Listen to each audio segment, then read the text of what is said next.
बिस्मिल्लाहिर्रहमानिर्रहीम। अस्सलाम वालेकुम नादरीन, आप यूट्यूब चैनल देख रहे हैं। मैं इमरान खान हूँ। एक तो बड़ा रिकॉर्ड लगा नादरीन, इमरान खान साहब की सालगिरह के हवाले से इतनी वीडियोस आई हैं कि मैं तो हैरान हो गया हूँ देख के कि एस्टेब्लिशमेंट को लगता था कि वो इमरान खान साहब को जेल में डाल के वो दिखाई भी नहीं देगा, सुनाई भी नहीं देगा, घटिया किस्म के केसेस बना के तो वो इमरान खान की मकबूलियत को खा जाएंगे। फिर उन्हें लगता था कि इंडिया के साथ जो लड़ाई हुई उसके बाद लोग बतौर लीडर इमरान खान साहब को वो नहीं समझते। फिर उन्हें लगा कि डोनाल्ड ट्रंप को मिलके उन्होंने सारा कुछ हासिल कर लिया, लेकिन नहीं, ऐसा हुआ नहीं। अब सिर्फ पंजाब के अंदर से जो इतलात आ रही हैं, और ये बाकायदा डाटा मैं आपको ज़बानी नहीं बता रहा, ये वीडियोज़ मौजूद हैं, इनमें को 1500 से ज़ायद मकामात पर पंजाब में सिर्फ इमरान खान साहब की सालगिरह के केक काटे गए हैं और पूरी दुनिया के अंदर भी काटे गए हैं। पाकिस्तान तहरीक इंसाफ के लोगों ने या इमरान खान साहब के चाहने वालों ने काटे हैं।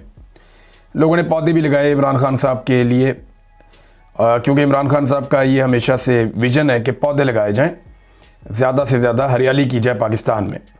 तो ये एक रिकॉर्ड है। और पाकिस्तान में सबसे ज़्यादा जो केक काटे गए वो पंजाब में काटे गए।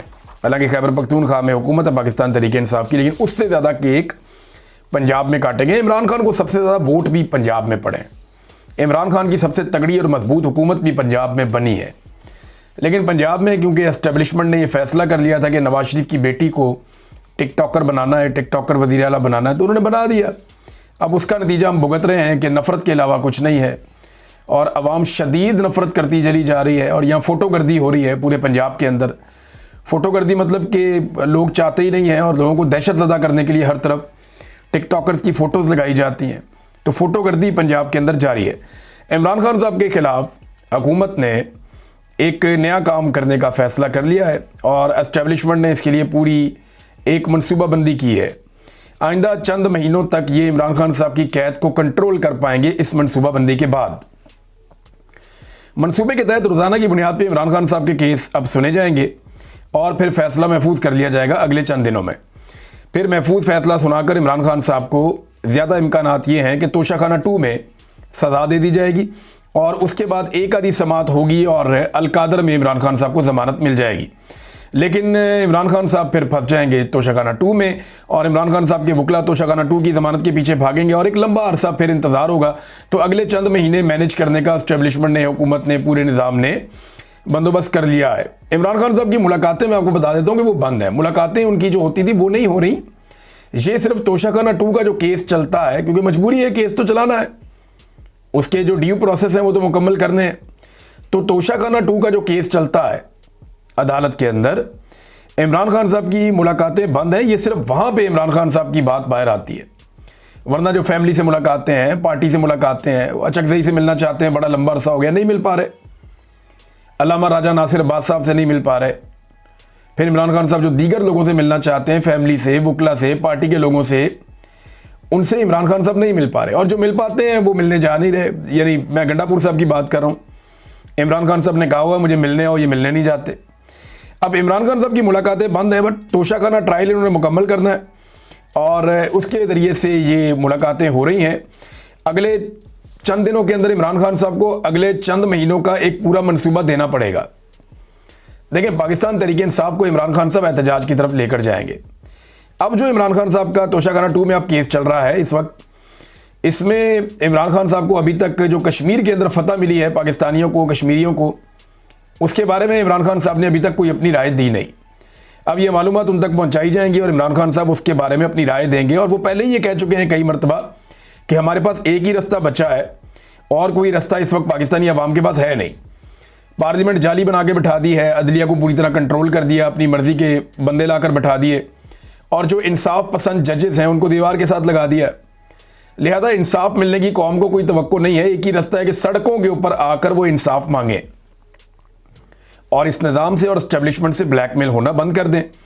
अब यही एक रास्ता है। इसके ऊपर इमरान खान साहब क्या मौक़िफ़ देते हैं ये तो आपको पता चल जाएगा अभी। और दूसरा ये है कि इमरान खान साहब आने वाले दिनों के लिए कुछ एहतजाज की कॉल्स दे सकते हैं। ये कॉल अक्टूबर में भी हो सकती है और बहुत मुमकिन है सारी दुनिया के अंदर भी इमरान खान साहब कॉल दें। आसिम मुनीर साहब की एक्सटेंशन के खिलाफ भी हो सकता है, कोई कंपेन लॉन्च हो जाए पाकिस्तान तहरीक इंसाफ की जानिब से, ओवरसीज़ पाकिस्तानियों की जानिब से, या इमरान खान साहब इसके ऊपर कोई हार्ड एंड फास्ट मौक़िफ़ ले लें। नाज़रीन, 24 या 26 नवंबर की कॉल भी इमरान खान साहब की जानिब से दी जा सकती है और ये बड़ी तगड़ी कॉल हो सकती है, क्योंकि 26 नवंबर को इस्लामाबाद में कत्लेआम हुआ था। स्नाइपर राइफल्स के ज़रिए से इस्लामाबाद डी चौक के नज़दीक छतों पे बैठे हुए स्नाइपर्स ने, जो सिक्योरिटी फोर्सेस से उनका ताल्लुक था, उन्होंने चुन चुन के लोगों को गोलियां मारी थी और कई लोगों को गोलियां लगी थी। कुछ लोग शहीद हो गए थे, बहुत सारे लोग ज़ख्मी हो गए थे। गंडापुर साहब निकल लिए थे और पाकिस्तान तहरीक इंसाफ के बाकी लोग भी निकल लिए थे। जो लीडरशिप थी, आवाम अपनी मदद आपके तहत अस्पतालों में जा रही थी और अस्पतालों से लोगों को उठा उठा कर गिरफ्तार किया जा रहा था।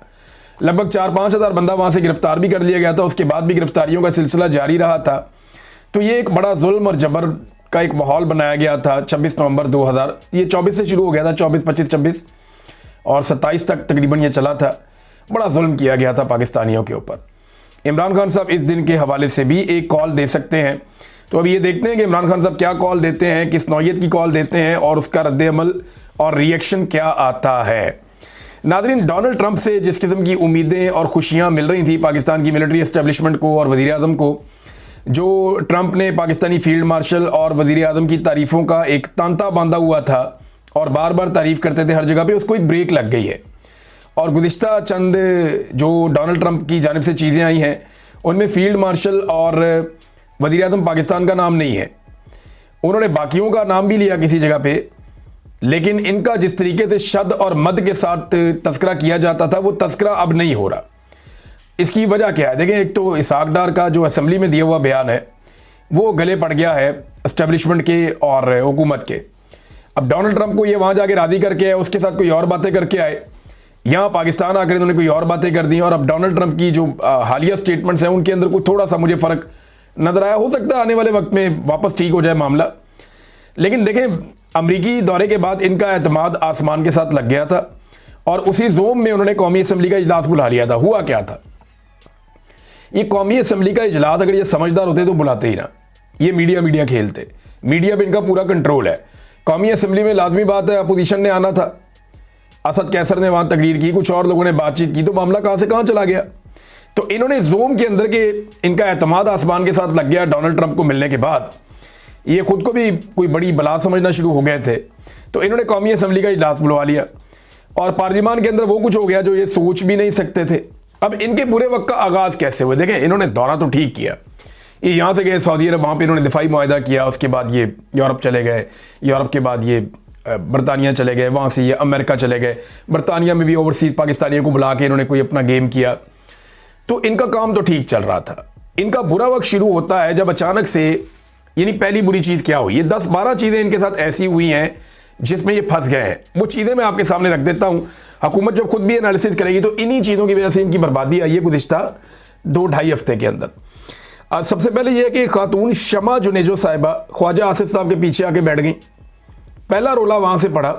हालांकि ये खातून बिल्कुल एक इंडिपेंडेंट खातून है, उनका पूरा हक है कि वो जो चाहे अपनी राय दें, उनकी ये राय है और उनकी राय से आप इख्तलाफ कर सकते हैं। लेकिन वो ये कहती हैं कि इसराइल को पाकिस्तान को तस्लीम करना चाहिए।